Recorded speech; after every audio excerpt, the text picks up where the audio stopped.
What up, y'all? It is your boy Darius, and I'm back, y'all. So we have a video we're gonna react to, y'all. Shout out to MusicVibe, man, because y'all seen the channel multiple times. I like his video a lot, though. Shout out to MusicVibe, though, man. So we're gonna check out this video right here. It says DrDre, how to survive fall and the tragedy to become a legend. Cause DrDre, man, he's a legend, though, man. One hell of a producer, though, cause he signed a lot of good artists, though, made them household names, though. So let's check this out, y'all. Let's get it. Excitement and respect that Snoop Dogg and 50 Cent refer to Dr. Dre's appraisals when he listens to their music. I'm not paying attention and I'm just watching him the whole time. Snoop, are you doing the same thing? I'm nervous, guy. You're nervous. Dre managed to work with many artists who are grateful to him for unveiling the talents they had in them. For example, EMINEM considers that, above all, Dre saved his life. I feel like Dre saved my life. He said he saved his life. Wow, okay. I didn't know that. This person is a perfectionist. Facts, man. Because I remember when he signed Eminem, people was telling him, don't sign Eminem. He's going to ruin his career. Not going to bounce back because he's white, all that. But Eminem proved it wrong. And Eminem came out a household name. And he's a legend, though, man. So shout out to DrDre for that, though. Who practically never leaves the studio. I've been in the game close to 27 years. And I've actually thought about this just recently. Out of the entire my 27-year career, there's only been 2 weeks that I've been out of the studio. I've never been out of the studio longer than 2 weeks in my entire career. That's how much love I have for this thing that I do.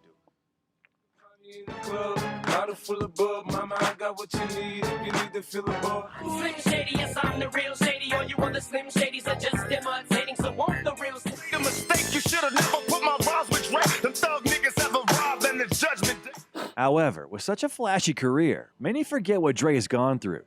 He had beefs, conflicts, scandals, a $100 million divorce settlement, and he once nearly came close to dying. Oh, yeah. So, in this video, let's talk about what Dr. Dre has gone through to become a legend. It's very easy to make a hip-hop record. It's not easy to make a good hip-hop record. Taking my time to perfect the beat, and I still got love for the streets. It's the Dr. Dre was born in Compton on the 18th of February, 1965, just 2 weeks after his mom turned 16. Dre had issues with his dad. According to his own words, his dad was insane. He was an abuser who could even inflict physical violence. Damn. He got hooked on drugs and left the family when little Andre hadn't yet spoken his first words. Unfortunately, he didn't have a good relationship with his stepdad either. He basically behaved in the same way as his biological dad. But he did get along very well with his younger brother, DrDre. At the beginning, Dre was into dancing. However, his mom told him there's no money in dancing, which is why he has to find another interest. His mom also recounted in an interview that Dre had always loved music from an early age. His uncle was the bouncer at a club in Compton, and he once let him in there. Curtis Blow was giving a concert there, while Curtis's younger brother was a DJ, and it was there that he heard scratching for the first time. He was stunned, and Dre understood that that is his calling. After that, he trained at home a lot, and his mom noticed that and decided to get him a gift and bought him a new Mark 1150 mixer. Andre lived a couple of blocks away from Eric Wright, whom we all know as Eazy-E. He hung out with him, and after one of the performances, the guys came to him for music to buy his cassette tapes. That's how he began earning money, and he understood that he needs to keep it up. And in the end, he began having performances at the local club. Later on, he became a member of the Wreckin' Crew group, in which DJ Yella was also a member of. There were 4 DJs in that group. However, him and Yella took on the responsibility of the entire work, which is why they became good friends and were joined at the hip. The guys became famous and performed every weekend. They say I'm fine, so you better beware, because I'll blow your mind. However, sometime later, the group started losing its popularity. Additionally, there were arguments going around between the members of the band in regard to what kind of music to make, and this led Dre to the idea that it's time to leave, even though he was scared. Yeah, he did believe in his own talent. However, he didn't have much instruments needed to make music, and he turned to his friend Eazy, who also wanted to take part in the music business, and more precisely, he wanted to establish his own label company. Dre wanted to make music for the streets, which is why he asked Cube to write a song for him, and he wrote Boys in the Hood, which was initially intended for the HBO group, but they didn't like the song. So Dre asked Eazy-E to record the track. He saw in him the street spirit and understood that he perfectly fits into the concept of the track, which is why he had to talk him into it, so that he could record the track. Eazy-E said that Dre had gone nuts because he didn't see himself as a rapper. Dre spent 2 hours convincing Eazy-E to record. In an interview, Ice Cube spoke about how that went. Dre was like, yo, won't you do it, Cube? I was like, I'm in the group already. He looked at Eazy, he like, won't you do it, man? You got a voice. Your voice is gonna sound good on the record. And he was like, hell no, man, what? Nah, man, that ain't how you say that line. Say it like this. So we was going back and forth. It took forever to get 2 or 3 lines out. So Dre was like, you know what? Everybody just leave. Everybody leave. I'm gonna work with this dude. Came back later on that night. They hadn't even finished the first verse. I was like, damn, I'm gone. I left again. Came back the next day. They was in the middle of the second verse. Came back the next night. That same night, they had finished the song. And it was dope. In the end, this was Eazy-E's debut song. And it made a superstar out of him.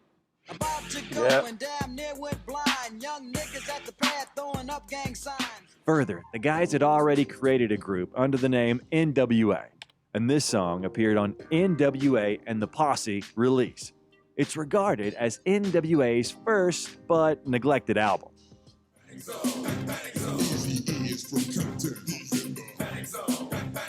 The guys love playing paintball. One day, Dre, alongside Eazy, decided to create some commotion on the street, began shooting at cars from their paintball pistols, for which they were stopped by the police 10 minutes later and were handled extremely roughly. For some time, Dre had to show up to prison during the weekends, which led to the clubs being left without music, and that pissed off Ice Cube. He wrote the song, Fuck Police. At the beginning, Dre didn't want to release something of this kind, as he was still showing up in jail. However, they persuaded him, and the track appeared on the Straight Outta Compton album. Fuck the police coming straight from the underground. A young nigga got it bad 'cause I'm brown. Despite the unbelievable pressure from the side of the FBI to shut down the performance of this song, NWA only got more popular from that, and nobody could censor them already. However, during a concert tour, a terrible tragedy took place in Dre's family. If you remember, at the beginning of the video, we spoke about his younger brother Tyree, with whom he was extremely close. Well, he was killed. Damn. A man came running out of nowhere and then struck him. Tyree broke his neck and didn't regain consciousness. Jesus. Tyree wanted to be just like his older brother. He also began rapping and wanted Dre to take him with him on tour. However, he advised him to stay home. Dre told DJ Yella that if he had allowed him to come, then this wouldn't have happened. Those around him noticed that it was then that Dre began drinking more often and just overall didn't seem happy, even despite the fact that his career had become successful. Dre says that each one of the losses he suffered in his life pulled him deeper to the bottom. He felt empty inside, and the thing that always saved him was working in the studio. There, he began working very closely with the DOC, who was able to fill the void inside him, giving the producer the motivation to make a cool album for the rapper. What he liked about the DOC was that he wanted to be the complete opposite of NWA, and he didn't even use curse words in his tracks. Knowledge and the talent that my mother had born to her equals a doc. What is it, Dre? Yo, man, that's the formula. But at the same time, he liked partying and taking drugs. And one day, he made the unreasonable decision to get behind the wheel while being intoxicated. He fell asleep, and the car crashed into a tree. Jesus. This led to the fact that he, unfortunately, lost his voice. Man. I hit the center divider and flew out of the back window of the car and ended up in a tree. I had read that your teeth were actually In the tree. In the tree. They had to pull your teeth out of the actual tree. I don't know if they pulled them out or not, bro. The hardships in Dre's career didn't end there. Jerry Heller offered the guys contracts. They all signed except for Ice Cube. He felt he was cheated out of royalties. Because of that, Dre made a call to Q and understood that his friend was scammed. I felt that the person that I'm talking about on the record separated us.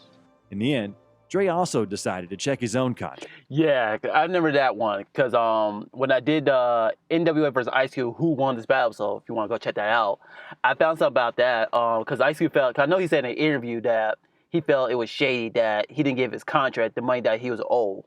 So that's why there was a problem with Jerry Heller because he felt like he was shady, like because I know when I watched the Straight Outta Compton movie, it was a scene with Jerry Heller and Eazy was having lunch, I guess a brunch, you want to say, said that Ice Cube want to be like Eazy-E, like that was kind of weird though. I don't think Ice Cube want to be Eazy-E, so I don't know why Jerry Heller said that though. I don't know if he really said that. That was from the movie though, the biopic movie. So yeah, so that's why Ice Cube left the group though. So he went solo. The DOC knew Suge Knight and asked him to check Dre's contract. And in turn, Suge gave the paper to Dick Griffey, who said that the producer is not receiving the money that he deserves. Dre continued working, but because the fans of the group thought that Cube was the spirit of NWA, they said that without him, the group won't succeed. This seriously hurt Dre. And truly, time passed and the issue with the money didn't subside. The atmosphere at NWA became worse and worse with each passing day. He was sick of it because Eazy didn't want to figure out the deal with the contracts. Dre said, "It's either me or Jerry." And Eazy responded saying that he could not fire Jerry. And with that, they parted ways. You know, when you say they don't respect your talent, what exactly, do you mean? I mean, I guess they took advantage of me not knowing the record business back in the day. But I know what's up with those numbers now. Can't be twig. At that moment, Dre had the same feelings that he had when he lost his brother. It was a terrible time for him, and he found solace in alcohol. Eventually, he was once drinking at a party and assaulted journalist D. Barnes, whom he was angry at because of two separate interviews that aired together in the same segment on Pump It Up with Ice Cube and NWA. That's the bottom line. Bottom line, that's it. No more NWA. Barnes says it was the producer's idea to put the two beefing artists' interviews together, but Dre wasn't trying to hear any of that. According to D, I quote, "He picked me up by my hair and my ear and smashed my face and body into the wall. Jesus. Next thing I know, I'm down on the ground and he's kicking me in the ribs and stomping on my fingers. Oh my I Lord. ran into the women's bathroom to hide, but he burst through the door and started bashing me in the back of the head." Oh my God. Also, at that time, he was dating the singer Michelle A, who birthed. Yeah, Dre, man. Whew. Yeah, so I gotta say this, man. I gotta say it because I know DrDre, I know he aggressive for doing that. Like, people used to shit on Chris Brown with the whole Rihanna situation. I hope they had this same engine for DrDre as well. Back in the 90s, though. I don't know if they did, though. So, yeah, because I think DrDre was the first one to have a domestic violence situation. Because I thought Chris Brown was the first one, but DrDre was the first one to do it, though. So, yeah. Man. His son in 1991. A couple of years later, they broke up. And, according to the words of the singer, she had also been a victim of violence from the producer's side. According to the singer's own words, he broke her nose, cracked her ribs, and blackened her eyes. Jesus. Jumping ahead, in 2015, Dre expressed remorse for his actions, saying, "I deeply regret what I did and know that it has forever impacted all of our lives. Any man who puts his hands on a female is a fucking idiot. He's out of his fucking mind, and I was out of my mind at the time. I paid for it. I'm sorry for it. I apologize for it." Also, he said that the assault had been like a dark cloud following him for the duration of his career. Later, Dre met up with DOC, who said he wants to establish his own label company with Suge Knight. The guys agreed that Dre would look for talents while Suge would supervise the processes. The first time Dre heard about Snoop Dogg was at his friend's party. Dre's stepbrother, Warren G, advised him to listen to the rap of the young gangster. They agreed about meeting up. Dre turned on a beat for Snoop, who began freestyling, and the producer was amazed by it. Snoop was surprised that, of all of the rappers who were around Dre, he chose precisely him. Dre regarded him in a special way, considering him a gem. 618 driving on an undercover car. Creep with me as I crawl through the hood, maniac lunatic. Generally speaking, Dre began working on his own album, The Chronic. It took from 8 months to a year to make this album. With this album, everything was put on the line. He poured his whole body and soul into it. However, buying it was no easy task. He went around every sound recording label in Los Angeles and flew to New York. But everyone refused to deal with this album. Most companies didn't want to get involved with Death Row because their contracts were connected to Ruthless Records. Thus, he needed to finally break off the contract with them. As Dre says, Eazy-E and Jerry Heller wanted him to come begging on his knees. Dre eventually organized a meeting with Eazy, but Suge Knight showed up instead of him. And he had to threaten Eazy to free the producer from the contract. He used a fake signature on the release form, which is why Dre will have to pay Eazy-E every 20% of each recording of his in the future. And he ended up getting Smart. 20% of everything that they put out for the next 6 years, and they couldn't do nothing about it. Anything Dre produced or made over there, yeah, he got paid from.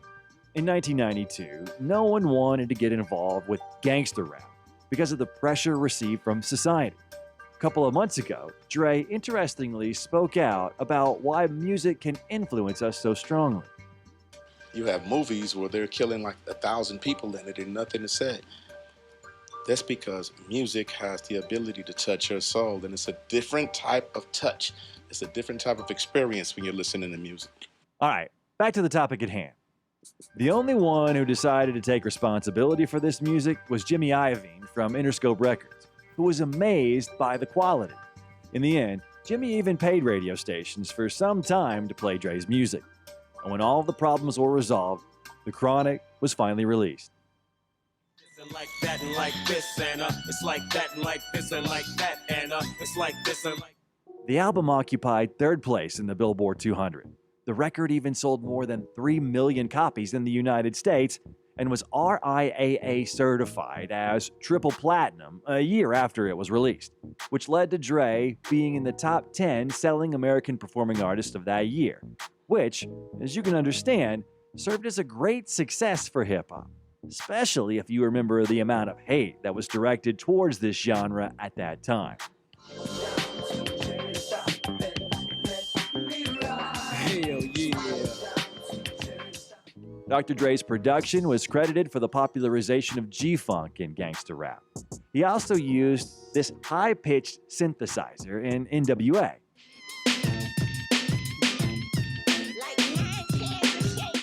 But in The Chronic, he perfected this sound, and this synthesizer became super popular, which many associated with the GTA San Andreas soundtrack.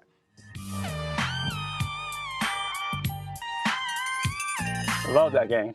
Briefly speaking, this album became widely known as one of the most important and influential albums of the 1990s, and it is regarded by many fans and colleagues as one of the best produced hip-hop albums of all time. In addition to that, The Chronic kickstarted the hip-hop careers of many artists of the West Coast, including the earlier mentioned Snoop Dogg, and also Daz Dillinger, Corrupt, Nate Dogg, and Warren G. Eazy is this big-time gangster, right? You know, that's the man. Also, in this album, in the intro and in Dre Day, Dre and Snoop diss Eazy-E and Jerry Heller. Fuck Mr. Rourke and Tattoo, aka Jerry and Eazy. Grew up with niggas you grew up with. Don't even respect your ass. This is how Eazy-E responded to the Dre Day diss track in a unique way. Basically, you can diss me all you want, but I'm gonna get paid. That's why I say Dre Day is only Eazy's payday. And that's real. Eazy also dissed Dre in his own tracks, calling him a dancer and all that. But his coolest diss track was released under the name of Real Mother G's. Yeah. Motherfucker Dre, motherfucker Snoop, motherfucker Death Row.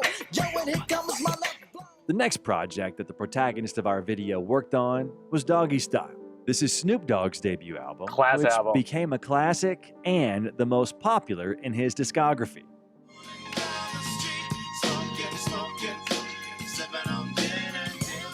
Like every day, and I'm right back up in you with DrDre. Later on, yet another unfortunate incident took place for Dre.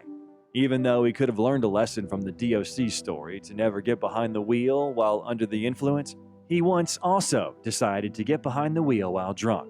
And, thankfully, nothing terrible happened. That's it was good. just that the police stopped him and arrested him.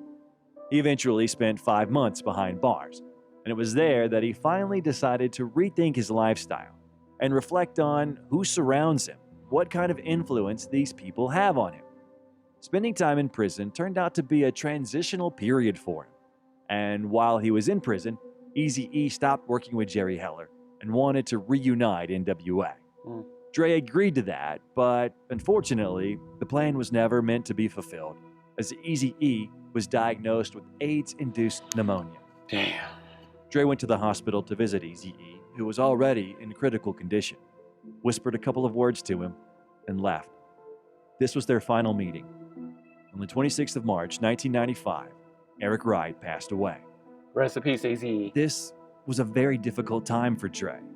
And to add to all that very Source Awards event took place where East and West Coasts became enemies after Suge Knight dissed P. Diddy, which of course, nobody expected, particularly Dre. Any artist out there want to be an artist and want to stay a star, don't want to have to worry about the executive producer trying to be all in the videos, all on the records, dancing, come to Death Row. And then later, Pac got out of jail and began working with Dre. We are out here at the California Love video. Dr. Dre, Tupac, we get busy. Oh, Chris Tucker in the house. Video by Hype Williams. What's that? Say what you say, but give me that bomb beat from Dre. Let me serenade the streets of LA. This seemed like something special for everyone, as they're two cool artists who do a lot of interesting stuff. But things took an absolutely unexpected turn. Yeah. Suge and Pac had a plan, which was to destroy Bad Boy Records, which is why the atmosphere at Death Row became totally different. It became more violent. The sound engineers could get beaten up, and some random people would show up at the studio. And, in turn, Dre was against all of that, but couldn't do anything about it. And it all led to Dre leaving Death Row without receiving a single cent for all of the work that he had done. As the DOC said in an interview, I don't think that Suge understood that it was Dr. Dre who was behind all of that power and all that was good. Although, I think he understood, just as well as Tupac did as well, so the guys started talking shit about it, even though it seemed like Dre left without even asking for anything in return. And even after he left, he never insulted the guys from Death Row. No longer Dre Day, or even Dirt J. Grown and forgotten, rock for plotting, child play. Yeah, I was a little confused about that between Tupac and Dr. Dre, because my whole thing was for Tupac, why did Dr. Dre though?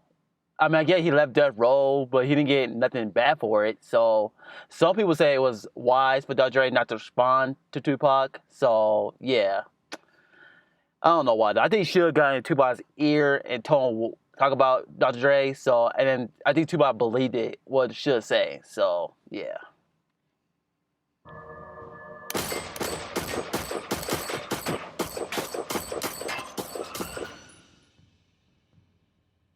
A year later, Tupac was killed. Man. And many of those in Death Row understood why Dre left the label company. In turn, Dre now had an arch nemesis, and that's Suge Knight. Rest in peace to Tupac. For example, there's a legend that was spoken about in the documentary film The Death Row Chronicles, stating that after Dre quit the label, he took with him many of the masters, which pissed off Suge Knight. Suge tried intimidating the producer, but nothing worked. We'll get back to Knight in a bit. For now, let's take a look at what happened with Dre after leaving Death Row. After leaving, he got married to Nicole and started his own label company called Aftermath. And it seemed like everything was going the way it was supposed to. But no. At first, there was a flopped album called Aftermath, in which he tried experimenting a bit. Every day, trips to Montego Bay with more chips than Rito Lake.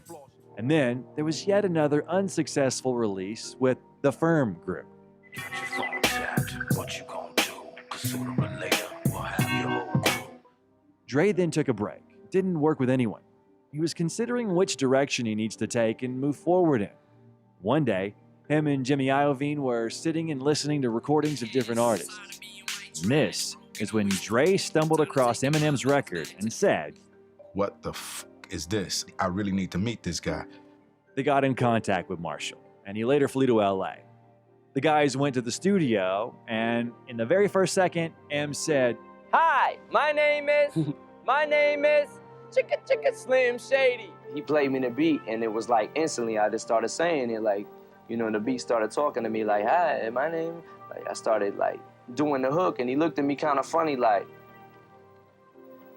you can use that as a hook, you know? And after he finished, he didn't like it and asked Dre to turn the beat back on. Dre was like, yo, are you crazy? Let's just punch. The track was recorded from the first try. I just went in and like freestyled some verses, and then I hadn't had them wrote yet and just went home that same night. Dre was shocked at just how many racists were around him. Those close to him told him not to associate with Eminem because he's an extremely provocative rapper. His future is totally vague. Oh, and he's even white with blue eyes. Dre didn't care for others' opinions, and he put everything on Marshall and tried to sign him as fast as possible. And the guys began making history. Yeah. At the beginning, they issued a re-release of the Slim Shady record, which was already not an EP, but an LP. The release gave Eminem an unbelievable boost, and Dre, in turn, was able to reboot his own career. Hi, my name is... What? Excuse me. My name is... Now all you gotta do is nibble on this little chicken's earlobe. Yo, this girl's only 15 years old. Beat for me, I'ma even the score equally. Take you on Jerry Springer and beat your ass legally. And then Dr. Dre released yet another legendary album called 2001. I mean, there's a lot of haters out there that were saying, you know, I was washed up, I fell off and what have you. That was probably my biggest motivation for this record. You know, it's like, okay, this is my shut the f up album. Pow, take that. Now what? Now what do you have to say? It's the one and only DWilkinsWorld. Snoop Dogg. The album debuted at number 2 on the US Billboard 200 chart, selling 516,000 copies in his first week. This Nice. work gifted us many legendary songs, which became hip-hop classics.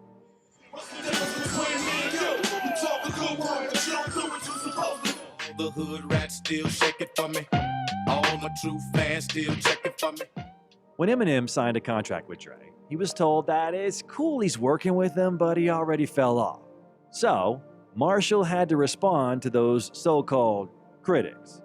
Like they got something to say, but nothing comes out when they move their lips. Just a bunch of gibberish, and motherfuckers act like they forgot about Dre. The main track in his career is still DRE. I wanted to stop a bit and expand on it because in this track, Dre basically talks about his ups and downs, and that, despite everything, he continues to make hit songs. And he continues to be the same person he always was. Yeah. Taking my time to perfect the beat, and I still got love for the streets. It's the DR. It wasn't Dr. Dre who wrote the hit song, and it wasn't even Snoop Dogg. It was Jay-Z. Yeah. The main thing that Jay-Z needs when he writes for someone else is to walk in their shoes, to understand what exactly ignites the spark in the artist.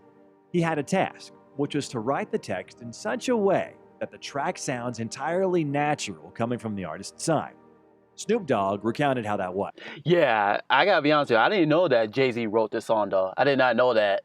Because I know he wrote, because DrDre is not a rapper, though. He's a producer, because he got ghostwriters. People write for him. Now, I don't know if he wrote Snoop's verse. Now, that's a whole different question, though. So, yeah, that's crazy, though. So, shout out to Jay-Z for that, though. We're in here writing this song, struggling with this beat. We can't come up with shit. It's like the 4th day. Nigga, Dr. Dre fly a nigga from New York into LA. We all in the studio. 30 minutes later, that nigga shit is done. He wrote Dre shit and my shit. And it was flawless. And me and DOC was like, well, looks like this nigga outstruck us on this one. So we're gonna take the back seat and I'm gonna accept it. And it was still Dre and it was Jay-Z and he wrote the whole song. Wow. And Scott Storch recounted how the legendary melody for the track was created. Dre programmed this kick and snare. And I was just noodling on the piano and I started playing bling, bling, bling on top of this drum pattern that he had. And he poked his head in and he was like, that's it.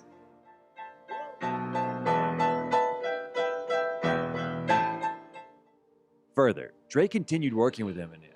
Slim Shady, yes, I'm the real Shady. All you other Slim Shadys are just imitating. So won't the real Slim? Let's get down to business. I don't got no time to play around. What is this? Must be a circus. Well, after that, Eminem introduced 50 Cent to DrDre.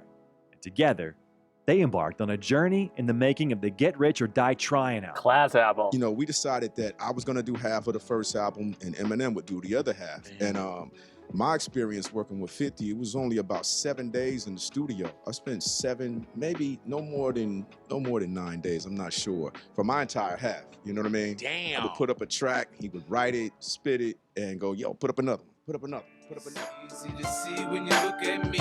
If you look closely, 50 don't back down. If I can't do it, homie, it can't be done. And, well, we can't just overlook the song Into Club. Dre was one of the producers of this song, which became the main one in 50 Cent's career. According to Dre's words, he didn't even expect the track would become such a big hit. Classic banger. I usually don't go to Dre or come nowhere near him until I have music to put pressure on him. I play music that I made with other producers and other people. It's hot, and then he'll go, oh no, I got something. Look, watch this, look. And when you play it, then you be like, oh shit, I got a hit now. Although the song 21 Questions was not produced by Dre, he asked his friend Nate Dogg to perform the chorus, which only made the track better. It's easy to love me now. Classic banger. Would you love me if I was down and out? Dr. Dre didn't want 21 Questions, which was a hit, to be on Get Rich or Die Trying. Yeah, he said, I don't know why you want it. Why I wanted the record. I'm like, damn, man, I gotta do all these motherfucking push-ups.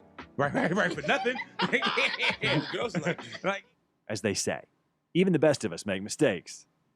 At that time, Dr. Dre found yet another talented rapper called The Game. Yeah. He made a few hit works for him, such as Hate It or Love It and How We Do. This is Classic banger. we do. We make a move and act the fool while we up in the club. Either the love it, the underdogs on top. And I'm gonna shine, homie, until my heart stop. Go ahead, envy me. Also, from the year 2002. Yeah, because Hey 11 and How We Do was originally to be 50 tracks for the Massacre, but 50 decided to give those to The Game instead. And then The Game 50 had beef later that year, so yeah. He was promised an album which got the name Detox.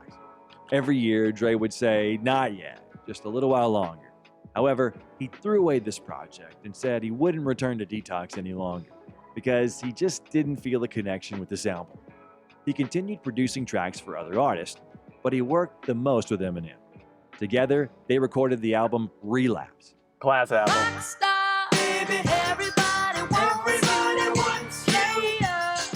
At the time, Dre worked diligently in the promotion of his own headphones, called Beats by Dre, together with Jimmy Iovine.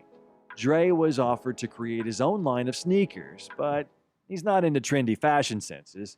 And what's even more is that he prefers sticking to just one and only pair of shoes. That's Monday. That's Monday. Okay, where your Tuesday joint? Tuesday. Okay, Tuesday. Wednesday, Thursday, Friday. Thus, he just stuck to headphones. As you all know, these headphones became super popular, and at the same time, basically almost every single celebrity was seen wearing them. Yeah. Sad news out of Los Angeles today. It was confirmed this morning that the 20-year-old son of hip-hop star Dr. Dre was found dead in his home on Saturday. In 2008, another tragedy took place that sank Dre into depression once more. His son, Andre Young Jr., passed away from a drug overdose. Man. However, he once again managed to find the power to pull himself together. And in 2011, him and Eminem recorded the song I Need a Doctor. This is his testimonial of the role of music in his recovery. At the end of the video, you can see Dre visiting Eazy-E's grave.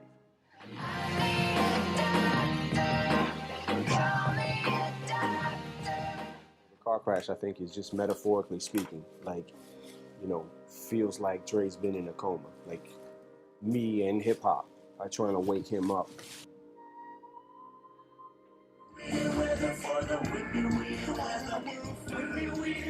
So somehow one of your tapes ends up in Dr. Dre's hands and he goes, oh, this kid's got it. Right. I think a YouTube video as well. I can take credit for is opening the door for him because he's done everything himself. Him and Dave Free. Kendrick said that he was a fan of his from a very young age, and he even once walked in on a shooting of the music video California Love, where he saw Tupac and Dre with his own eyes. By the way, would you be interested in a documentary on Kendrick? Let us know in the comments. Y'all make some noise for Kendrick, motherfucking Lamar. There's Lamar. In 2014, a very important and interesting event took place for Dre. He sold Beats by Dre to Apple for $3 billion and $200 million. Another level. Billionaire Boys Club for real, homie. Huh? Fix your face. Fix your face. Know that. Oh, shit. The Forbes list just changed. They need, hey, it came out like 2 weeks ago. They need to update the Forbes list. But after this video where him and Tyrese were bragging about the deal came out, it apparently broke a confidentiality agreement. The breach ultimately brought the deal down from 3.2 to $3 billion. Thanks a lot, Tyrese. The next major event in Dre's life became the filming of the Straight Outta Compton movie. This film is considered one of the best about hip-hop, even though it contains a few falsely depicted moments. Yes. But it is, above all, Yeah, so I'll be working on the Straight Outta Compton movie. I'll be putting it on my Patreon. So if you have a Patreon, go to my Patreon. I'm going to do the full reaction of it, and I'm going to give my thoughts about it. Because the movie is good, though. I just felt like just like false stuff that didn't actually happen, that wasn't true. So yeah, so I'll be working on that. So be a lookout for that on my Patreon. Movie and not a documentary, so we shouldn't be taking it too seriously. Inspired by the filming of the movie, Dre released his third solo album under the name Compton. I'm just talking to my diary. I'm just talking to my diary. But unfortunately, there was one person who ruined everything and brought yet another tragedy into Dre's life. I'm talking about Suge Knight. Oh man. During the shooting of the movie, Suge met up with Terry Carter and Clay Sloan. The guys had a falling out, and then Knight got in a car and ran over them, which caused Terry Carter to die on the spot, while Clay Sloan miraculously escaped a fatal outcome and remained alive. As Dre says, Terry was a good person who raised 12 adopted children. Suge turned himself in to the police the next day, saying that he went to the shoot to meet up with Dr. Dre. Actually, this entire time, Suge Knight was after Dre for a full 28 years, with no particularly understandable reason. Many think that this was just regular jealousy. When Dre left Death Row, matters got significantly worse on the label. Dre made hit tracks while Suge sat in prison for a probation violation. And then, after he was freed, he couldn't even get the once most famous influential label company back on its feet, which is why for the next few years, he attempted to screw with Dre. How? Well, for example, Dre's second album was initially supposed to be called Chronic 2000, but Suge snatched the name for a Death Row album, and Dre had to change it to 2001. Then Suge interfered with the shooting of the In the Club music video, attempted to disrupt the ceremony in 2004 by ordering an attack on Dre for $5,000, and so on. We have a detailed video on the channel about why Suge wanted to kill Dr. Dre. You can check it out. And in fact, if you examine the pattern, where Dre was, things always went well there. NWA's best time was with Dre. Death Row's best time was under Dre. The Game, 50 Cent, and Snoop's most popular albums were their works with Dre. Yeah, even prime EMINEM was always with Dre. I'm gonna go ahead and be out and I'll meet you at the joint. You sure you all right? All right, I'm gonna leave you there. Since you say you don't want the drama, I'm gonna go ahead and let you do your thing. My music isn't for everybody. You know, I just love recording. It's for my friends and family, and really just for me. In 2021, the hip-hop community was fearful and very worried over Dre when he ended up in the hospital because of a brain aneurysm. Doctors thought that he wouldn't make it. The legendary producer admitted that the doctor called his family into the room to say their goodbyes. This is what he said. They didn't let anyone come close because of COVID. Guests, relatives, nobody. Then they let my family come to me. Later on, I found out they called them so they could get the chance to say goodbye to me. Dre said he suffered 3 strokes during those 2 weeks. Man. The artist was also told that he had high blood pressure, which he said came as a surprise because he maintained a healthy lifestyle. The doctor said that he cannot imagine just how lucky he was to survive. And also, in that very same year, he finally burned the bridge with his now ex-wife, Nicole Young, who birthed 2 of his kids, and whom he was with for 24 years. At the beginning, she filed for divorce in 2020, claiming that she was subjected to ill treatment and she was suffering from post-traumatic stress disorder. In court documents, she said that he put a gun to her head twice and punched her with a fist to the head in the years of 1999 and 2000. Wow. Dre himself strongly denied the accusations, saying that had never happened. This divorce cost Dre a full $100 million. Nicole got all of her jewelry and 4 vehicles as well: a Rolls Royce, a Range Rover, an Escalade limousine, and a Spider motorbike. Dre himself was visibly glad that his ex-wife only got a fifth of his liquid assets, and that she would have received more had she divorced earlier. By the way, she agreed to a prenup when the couple got married in 1996, which she later denied, claiming that it was signed under coercion. There's an unreleased song by Dre online where he disses Nicole, calling her a greedy bitch. Wow. I see you trying to fuck me while I'm in surgery, and I see you deathbed on some money shit. Greedy bitch, take a pic, yeah, you know how money. Damn. Now, let's end the video on a good note. In 2022, a legendary event took place, which we will always remember, and it was none other than the Super Bowl halftime show that Dr. Dre was responsible for. Oh, yeah. And with him on stage, there were all the people he knew: Snoop Dogg, Eminem, Mary J. Blige, Kendrick Lamar, and 50 Cent. Yeah. How many times did you watch it? Let us know in the comments. I love it. One of the best halftime show performer ever. Even despite all of his tragedies, all of the ups and downs, Dr. Dre became the most legendary and influential producer in the hip-hop industry. And he's not planning on ending his career just yet. This year, he's releasing collaborative albums with Snoop and Eminem, which we're eagerly waiting for. Yes, we The are. next video that I recommend you watch is the history of NWA.